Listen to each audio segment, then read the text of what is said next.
Faleminderit një herë për këtë ftesë edhe të shkurtër që e pranuat në moment.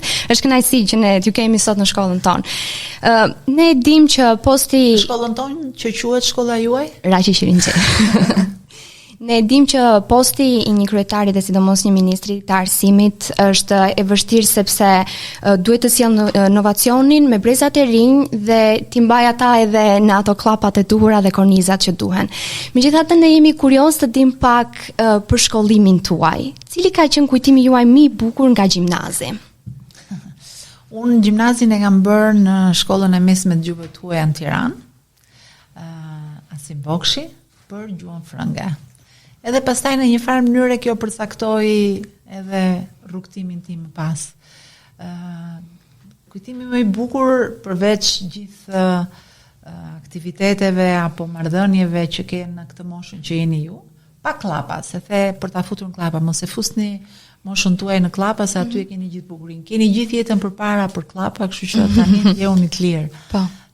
Por në atë kohë, sepse bëjmë fjalë për vitet 80, ne kishim hallë se zgjenim libra në gjuhën në cilën mësonim. Sepse e tillë ishte koha, e tillë ishte regjimi dhe librat e huaj nuk lejoheshin. Por në shkollën e mesme të gjuhëve të huaja kishte një bibliotekë të vogël ku kishte libra të letërsisë frënge, sigurisht të kontrolluar, dhe ne aty e kishim gjithë kuriozitetin. E di që është çike vështirë për ta kuptuar këtë sot, dhe duket pak kështu si skematike, se librat i keni në internet, i keni kudo, mjafton dëshira, dhe librat sot janë një konkurrencë shumë të fortë me telefonin dhe me rrjetet sociale, por ju e dini shumë mirë që gjithmonë gjëja e ndaluar është ajo që të shijon më shumë. Edhe në atëherë të ndaluar kishim aksesin në gjuhët e huaja, të cilat ne donim t'i flisnim, donim t'i studionim. Kështu që aty e kishim kështu si një mister që kur na hape ajo dera për të lexuar edhe për të parë ndonjë libër apo ndonjë revistë që hynte me pikatore në Shqipëri, vetëm kjo shkollë e kishte. Gjimnazet e tjera nuk e kishin këtë mundësi. Kështu që kjo më ka ngelur kështu si fetish në një farë mënyre.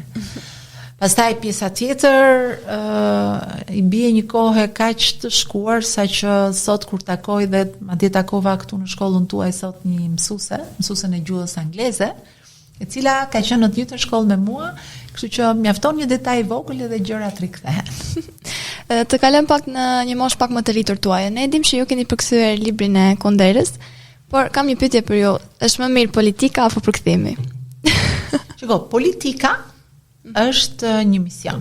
Edhe misionet nuk janë të përjetshme, ose të paktën unë nuk bëj pjesë tek njerëzit që zgjedhin misionet të përjetshme. Ajo që ne zgjedhim në moshën tuaj ose kur ju mbaroni është profesioni. Dhe unë në moshën tuaj kam zgjedhur profesion librin, përkthimin, shkrimin letrar dhe sidomos mësimdhënien.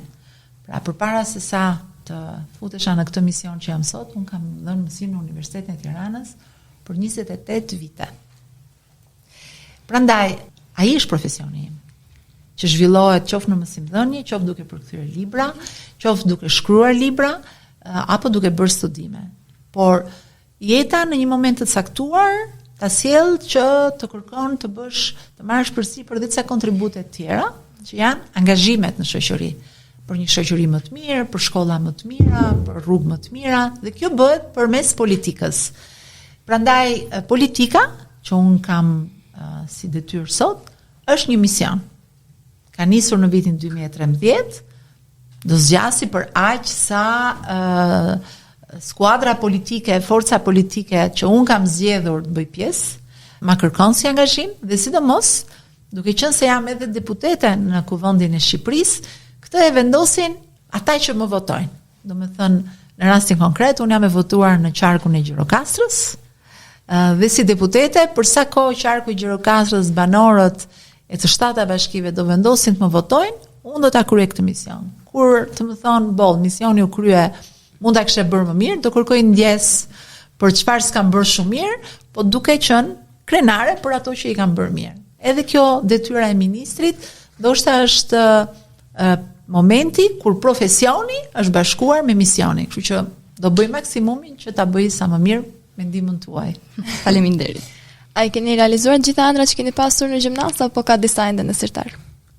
Jo mi ku I kam realizuar, ku realizoja ëndrat, mund të isha fare këtu tani.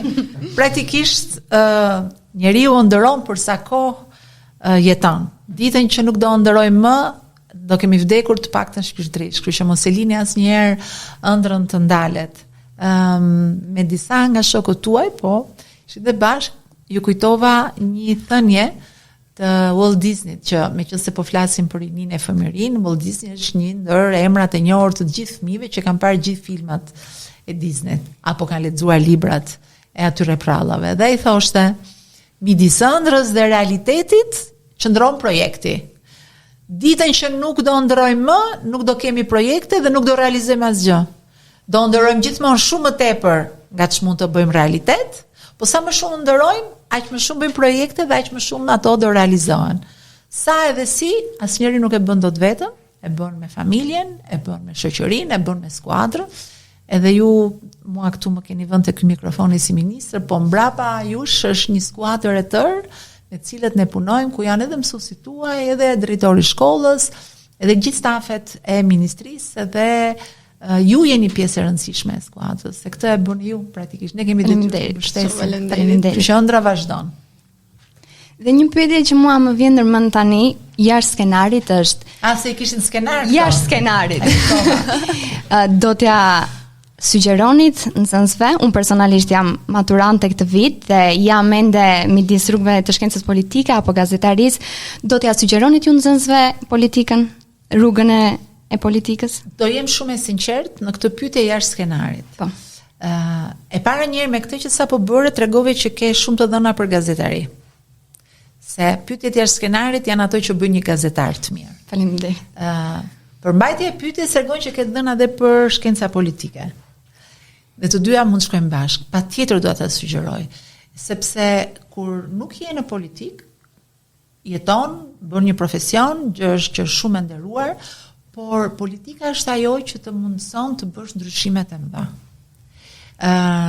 Në profesione të ndryshme ne bëjmë gjëra për aq sa mundemi si individ apo si në një ekip të vogël, por nuk bën dot ndryshimet e mëdha. Ndryshimet e mëdha I bën politika. Gjithë çështja është si e bëjmë politikën. Nëse bëjmë politikë individuale për një periudhë të caktuar dhe të shkurtër që lidhet me një mandat politik, ajo është një politikë e keqe. Ndërsa nëse ne votën me të cilët hymë në politikë, që na jep populli, e përdorim për të bërë ndryshimet e mëdha, për të bërë Korçën që kjo që është sot, për ta bërë Shqipërinë një destinacion turistik, dhe kjo bëhet përmes vendimarrjeve politike, sepse investimet që bëhen janë pjesë e një vendimi. Kur jemi në jashtë politikës, kërkojmë çdo gjë. Kërkojmë të rritet rroga, kërkojmë të kemi më shumë shkolla, kërkojmë të kemi më shumë zbavitje, të kemi më shumë kinema, më shumë teatr. Por si në një familje, edhe shteti ka një buxhet të caktuar. Dhe familja në darkë mblidhet dhe thot, midis 5 kërkesave që kam nga 3 fëmijët, I bëj dot të 5-ta jo, atëherë do vendosim kë kemi prioritet. Dhe kjo është politika në familje. Edhe në qeveri, të njëjtën gjë bëjmë. Çfarë do bëjmë përpara? Do bëjmë shkollën, do bëjmë rrugën, do bëjmë spitalin, do bëjmë fushën e sportit, dhe ky diskutim që bëhet nga qeveria, është politikë bërje, diskutohet me bashkinë, edhe kjo është politikë bërje, diskutohet me njerëzit dhe kjo është politikë bërje. Dhe në fund fare merret një vendim. Me fjalë të thjeshta, të marrësh vendime të rëndësishme do të thotë të bësh politik. Kështu që secili nga ju që e ndjen që në një moment caktuar do të japë një kontribut edhe për lagjen, dhe për shoqërinë, dhe për bashkinë, për qytetin, edhe për Shqipërinë, ka zgjedhur rrugën e dur nëse do të futet në politikë. Ne ju falenderojmë shumë që na dhat. Faleminderit juve. Minutazh juaj. Faleminderit juve dhe u kënaqa shumë. Edhe gjithashtu dua që përmes mikrofonit tuaj të nxis të gjitha shkollat e Shqipërisë që të krijojnë të tilla mjedise. Me sa kuptova nga mësuesi i letërsisë, kjo nuk është bërë me financim të shtetit, por është bërë përmes një projekti për cilin ju keni fituar një grant. Që do të thotë ky është pasion. Jo çdo gjë vjen nga lart. Shumë gjëra mund t'i bëjmë vetë. Edhe ju këtë gjë po e bëni vetë. Është modeli I dur. Shumë faleminderit. Faleminderit.